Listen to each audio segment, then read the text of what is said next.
Hello everyone, I am renting a room in a 7-room house for £1,000 per month from Bob Properties. Today is May 8, 2025.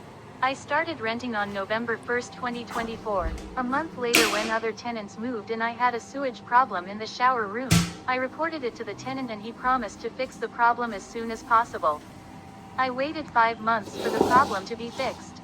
Soon the builders will come and change the pipes, so I have to make sure that before they come I have not damaged the property or caused damage to it.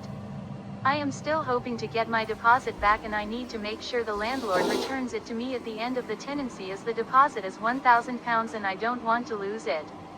My landlord is not a conscientious person, as you can understand from the above. Also, I have read reviews about him and realized that to return the deposit will not be easy and for it will have to fight. Thank you for your attention. You have to protect yourself. As for you, no one will do it, and do not let everything go to waste.